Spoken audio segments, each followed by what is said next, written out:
नमस्कार प्रिय विद्यार्थियों, श्री राम उच्च माध्यमिक विद्यालय की ऑनलाइन क्लासेस में आपका हार्दिक स्वागत है।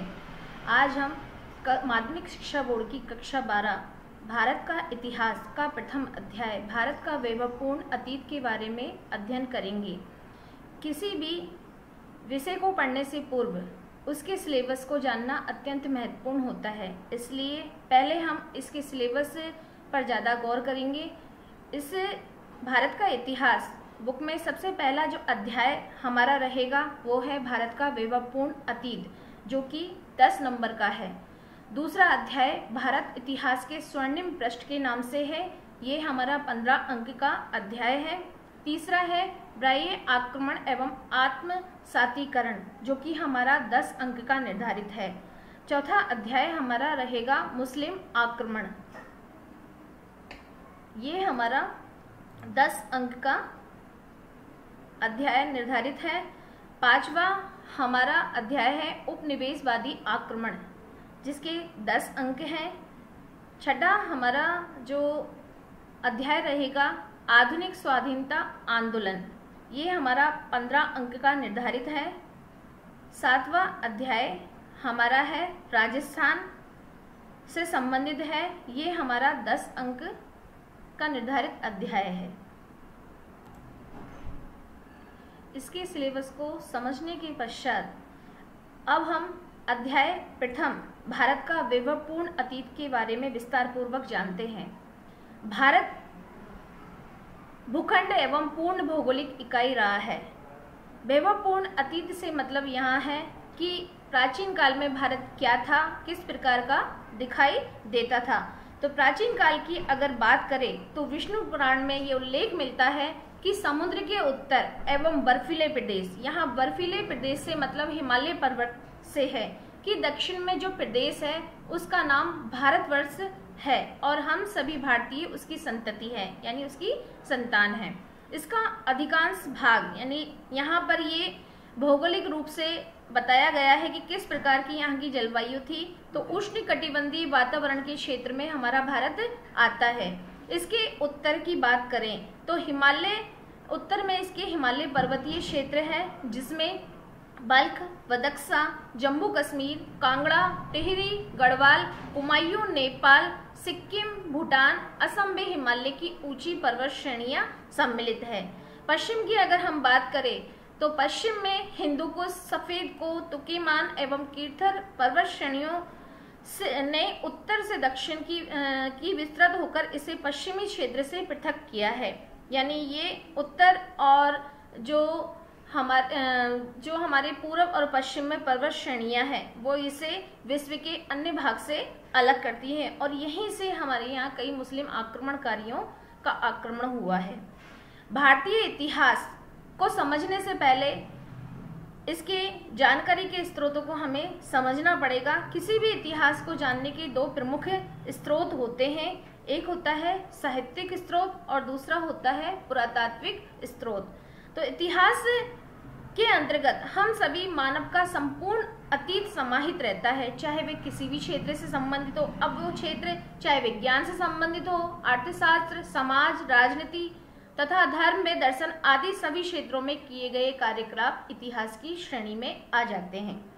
अतीत में यानी जो गुजरा हुआ काल है उसमें मानव के जितने क्रियाकलाप होते हैं, तथ्यों के आधार पर हम पूर्ण विश्वास के साथ प्रमाणित कर सकें, उन्हें हम इतिहास की श्रेणी में रख सकते हैं, क्योंकि अतीत का प्रत्यक्षीकरण नहीं हो सकता। यानी अतीत को हम देख नहीं सकते, केवल साक्ष्यों के आधार पर ही उसका प्रत्यक्षीकरण कर सकते हैं।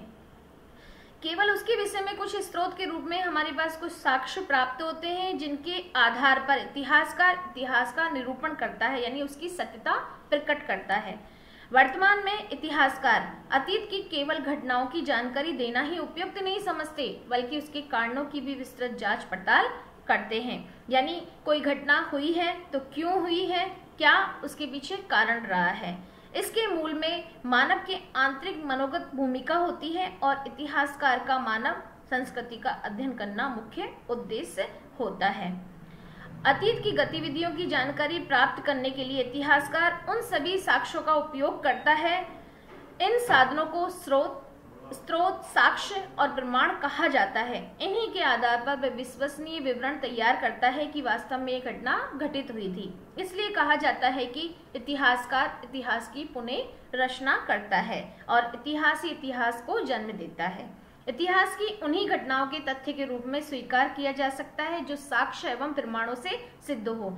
यहाँ ये बताना उचित है कि इतिहास में केवल उन्हीं घटनाओं को लिया जा सकता है जिसका प्रमाणीकरण किया जा सके। इसलिए इतिहासकार का मूल मंत्र है नामूल लिख्यते किंचित, अर्थात बिना मूल या आधार के कुछ नहीं लिखना चाहिए। यानी उसका इतिहास में किसी भी घटना का अगर वर्णन किया जा रहा है तो पहले उसके प्रमाणित साक्ष्य का होना अत्यंत आवश्यक है। भारतीय इतिहास की जानकारी के स्रोतों की अगर बात की जाए तो इन्हें दो भागों में विभाजित किया गया है।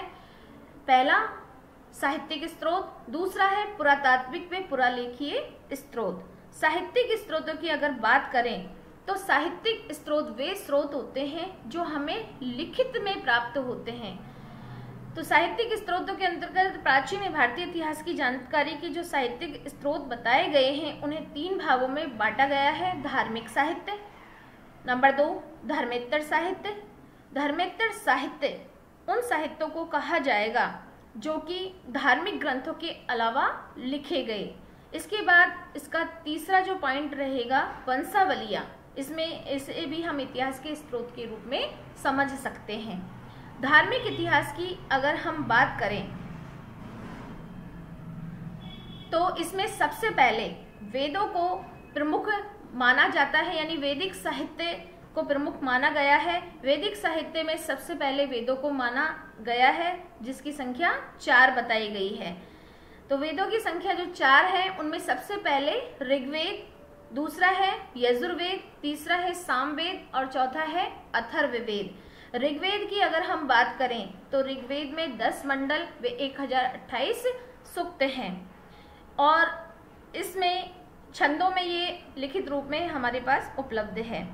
प्रत्येक वेद के यजुर्वेद की अगर हम बात करें तो यज्ञ से संबंधित कर्मकांड आदि इसके बारे में बताया गया है यजुर्वेद के अंतर्गत। सामवेद संगीत व गायन से संबंधित है और अथर्ववेद में विविध विषयों का उल्लेख किया गया है। इन विविध विषयों में जादू टोना, कर्मकांड, ज्योतिष ज्ञान, विदेशी आक्रमण आदि को सम्मिलित किया गया है। इन प्रत्येक वेद के 4 भाग बताए गए हैं, यानी वेदों को समझने के लिए ये 4 जो भाग बताए गए हैं उनकी रचना की गई। इसमें सबसे पहला है संहिता, ब्राह्मण, आरण्यक एवं उपनिषद। तो संहिता की अगर हम बात करें तो वेदों के रूप में वेदों की जो सही व्याख्या की गई है वो संहिता में की गई है। ब्राह्मण ग्रंथ की अगर हम बात करें तो मंत्रों के रूप में रचित ब्राह्मण ग्रंथों में वेदों को किया गया है, ये मंत्रों के रूप में प्रचलित रहा है। इसमें यज्ञ संबंधी कर्मकांड और विधि विधान को बताया गया है। आरण्यक, तीसरे हैं आरण्यक। आरण्यक का मतलब होता है वन, यानी वनों में रहकर ऋषि मुनियों ने तपस्या द्वारा जो ज्ञान प्राप्त किया उस ज्ञान को उन्होंने मंत्रों के रूप में आरण्यक ग्रंथों में रचित किया है। इसमें पूर्व रहस्यमयी घटनाओं का उल्लेख किया जाता है। उपनिषद की अगर हम बात करें तो उपनिषद का अर्थ होता है गुरु के सानिध्य में बैठकर ज्ञान प्राप्त करना। इसमें वैदिक धर्म के जो नैतिक नियम थे, आचरण थे, उनके बारे में उनके संबंध में उल्लेख किया गया है।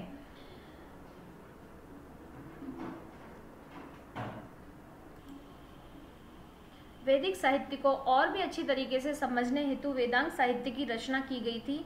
वेदांग साहित्य के 6 भाग बताए गए हैं जिसमें सबसे पहला है शिक्षा, दूसरा है कल्प, तीसरा है व्याकरण, चौथा है निरुक्त, फिर 5वां है छंद एवं छठा है ज्योतिष। इन वेदों के उपवेद भी बताए गए हैं। जो 4 वेद बताए गए थे जिसमें सबसे पहला ऋग्वेद, दूसरा यजुर्वेद, तीसरा सामवेद, चौथा अथर्ववेद बताया गया था। तो उन 4 वेदों के कुछ उपवेद भी बताए गए हैं। तो सबसे पहले जो ऋग्वेद है उसके उपवेद जिसको कहा जाता है आयुर्वेद, दूसरा यजुर्वेद, उसके उपवेद का नाम है धनुर्वेद, तीसरा है सामवेद, सामवेद के उपवेद का नाम है गंधर्व वेद, चौथा अथर्ववेद, तो अथर्व का मतलब होता है पत्थर। इससे हम ये अच्छी तरीके से हमें थोड़ा याद रह जाएगा कि शिल्प का मतलब भी पत्थर होता है और अथर्व का मतलब भी पत्थर होता है। तो शिल्प वेद उसका उपवेद कहा जाता है। इनसे हमें चिकित्सा, वास्तुकला, संगीत, सैन्य विज्ञान आदि की जानकारी प्राप्त होती है। वेदों के उपरांत भी विभिन्न ऋषियों द्वारा स्मृति ग्रंथों की रचना की गई। इसमें मनु स्मृति व याज्ञवल्क्य स्मृति प्रमुख है। यहाँ सबसे प्राचीन स्मृति ग्रंथों में मनु स्मृति को माना गया है। इसके अलावा जो महाकाव्य भी वैदिक साहित्य में रचे गए, इसमें रामायण व महाभारत प्रमुख तौर पर माने जाते हैं, जिनसे हमें भारतीय इतिहास की जानकारी प्राप्त होती है। ये भारतीय इतिहास के अथाह कोश भी माने जाते हैं। इनसे समाज, धर्म और राजनीति की ऐतिहासिक जानकारी हमें प्राप्त होती है। इन महाकाव्यों के अलावा ऋषि मुनियों द्वारा पुराणों की रचना की गई। इनकी संख्या की बात करें तो ये 18 माने गए हैं। इसमें मार्कंडेय, ब्राह्मण, वायु, विष्णु, भागवत एवं मत्स्य प्रमुख माने गए हैं। इसमें मत्स्य पुराण सबसे प्राचीन माना गया है। इन पुराणों के 5 प्रमुख विषय बताए जाते हैं। इसमें सबसे पहले है सर्ग, दूसरा है प्रतिसर्ग, तीसरा है मनवंतर, चौथा है वंश, फिर 5वां है वंशानुचरित। तो ये पुराणों के 5 विषय माने गए हैं। ये वैदिक साहित्य, हमारा जो वैदिक साहित्य के अंतर्गत, धार्मिक साहित्य के अंतर्गत जो वैदिक साहित्य पढ़ा हमने, वो हमारा टॉपिक पूरा हुआ। धार्मिक साहित्य के अंतर्गत ही दूसरा जो टॉपिक आता है वो हमारा है बौद्ध साहित्य, जिससे हमें भारतीय इतिहास की प्राचीनतम जानकारी प्राप्त होती है। तो प्राचीन भारतीय इतिहास के निर्माण में बौद्ध साहित्य की भी प्रमुख भूमिका रही है। बौद्ध साहित्य की अगर बात करें तो इनमें सबसे प्राचीन ग्रंथ त्रिपिटक माने जाते हैं। ये 3 पिटक हैं, सुत्त पिटक, विनय पिटक व अभिधम्म पिटक। अभिधम्म पिटक को बौद्ध धर्म का एनसाइक्लोपीडिया भी माना जाता है। 3 संख्या होने की वजह से इन पिटकों को त्रिपिटक कहा जाता है। इनमें बौद्ध धर्म के नियम, आचरण आदि संग्रहित है। बौद्ध ग्रंथों में अगर दूसरा प्रमुख योगदान जिनका रहा है तो वो है जातक ग्रंथों का। जातक ग्रंथों में गौतम बुद्ध के पूर्व जन्म की कथाओं की तत्कालीन सामाजिक, धार्मिक व आर्थिक पक्षों की जानकारी हमें प्राप्त होती है। इनकी संख्या की अगर बात करें तो इनकी संख्या है 549। बौद्ध साहित्य पाली भाषा में रचित है। इन जातक कथाओं और त्रिपिटक के अलावा अगर हम बौद्ध साहित्य की बात करें तो पाली भाषा के कुछ ग्रंथ भी हैं जिनसे हमें भारतीय इतिहास की प्रमुख जानकारी प्राप्त होती है। इनमें सबसे पहले है मिलिंद पन्हो। मिलिंद पन्हो, इस ग्रंथ से हमें यूनानी आक्रमणकारी शासक मिनांडर और बौद्ध भिक्षु नागसेन के बीच में जो वार्तालाप थी उसके बारे में हमें जानकारी प्राप्त होती है। दूसरा प्रमुख ग्रंथ है दीपवंश व महावंश है। दीपवंश व महावंश से हमें सिंघल द्वीप, जो वर्तमान में श्रीलंका के नाम से जाना जाता है, उसके इतिहास का वर्णन इसमें किया गया है। पाली भाषा के अलावा भी संस्कृत भाषा में बौद्ध ग्रंथ लिखे गए हैं। इसमें सबसे पहला ग्रंथ माना गया है महावस्तु ग्रंथ। इसमें गौतम बुद्ध के जीवन चरित्र पर रोशनी डाली गई है। दूसरा ग्रंथ है ललित विस्तार। इसमें लेखक ने गौतम बुद्ध को देवीय शक्ति के रूप में निरूपित किया है और उसके अद्भुत कार्य से संबंधित जीवन वृत्त अंकित किया है। इन ग्रंथों के अलावा मंजूश्री, मूलकल्प, अश्वघोष का बुद्ध चरित्र एवं सोदरानंद काव्य से भी हमें ऐतिहासिक जानकारी प्राप्त होती है। इनसे हमें गौतम बुद्ध के जीवन चरित्र एवं शिक्षाओं की जानकारी मिलती है। बौद्ध ग्रंथ दिव्यावदान में सहकर्म एवं विरोचित कार्यों का वर्णन है। मध्य व पश्चिमी एशिया, तिब्बत, चीन, जापान, ब्राह्मण, श्रीलंका आदि देशों में भारतीय बौद्ध ग्रंथों का अनुवाद किया गया, जिसमें प्रचुर ऐतिहासिक सामग्री निहित है। ये हमारा बौद्ध साहित्य का टॉपिक खत्म होता है। इसके बाद धार्मिक साहित्य के अंतर्गत तीसरा टॉपिक है जैन साहित्य। तो बौद्ध साहित्य की तरह ही जैन साहित्य में भी पर्याप्त ऐतिहासिक सामग्री प्राप्त होती है, जिससे हमें प्राचीन काल में भारत की स्थिति का पता चलता है। जैन साहित्य की अगर हम बात करें तो इसके प्रमुख ग्रंथों में सबसे पहले आगम ग्रंथों को माना गया है। जैन साहित्य, यहाँ पर यह स्पष्ट करना आवश्यक है कि जैन साहित्य को आगम साहित्य के नाम से भी जाना जाता है। इसके अंतर्गत 12 अंग, 12 उपांग, 10 प्रकीर्णन, 6 छेद सूत्र, 1 नंदी सूत्र, 1 अनुयोगहार द्वार व 4 मूल सूत्र शामिल किए गए हैं। इनकी रचना 4वीं शताब्दी ईस्वी पूर्व के से 6वीं शताब्दी के लंबे समय में विभिन्न संगीतियों व व्यक्तियों के माध्यम से हुई थी। जैन साहित्य प्राकृत भाषा में लिखा गया। इससे पहले स्पष्ट किया गया था कि बौद्ध ग्रंथ पाली भाषा में रचित है, तो दूसरे यहाँ ये क्वेश्चन बन जाता है कि जैन साहित्य किस भाषा में लिखा गया, तो जैन साहित्य लिखा गया है प्राकृत भाषा में। अन्य जैन ग्रंथों में कथाकोश, परिशिष्ट पर्वन, भद्रबाहु चरित्र, कल्प सूत्र, भगवती सूत्र आदि प्रमुख हैं, जिनसे हमें ऐतिहासिक विवरण प्राप्त होता है। आज इसमें सबसे पहले अगर हम परिशिष्ट पर्वन की बात करें तो परिशिष्ट पर्वन में जो तत्कालीन राजा थे और जैन भिक्षु थे, उनके मध्य जो पारस्परिक संबंध थे उनको स्पष्ट किया गया है। भद्रबाहु चरित्र में जो जैन भिक्षु थे भद्रबाहु, उनके प्रभाव में आकर किस प्रकार से चंद्रगुप्त मौर्य ने जैन धर्म स्वीकार किया था और किस तरीके से उन्होंने कर्नाटक के श्रवणबेलगोला की पहाड़ियों पर जाकर जैन धर्म की निर्जरा पद्धति के द्वारा इच्छा मृत्यु का वर्णन किया, उसके बारे में हमें भद्रबाहु चरित्र से जानकारी प्राप्त होती है। आचरांक सूत्र में जैन साधुओं के आचार व्यवहार से संबंधित नियमों का संकलन किया गया है।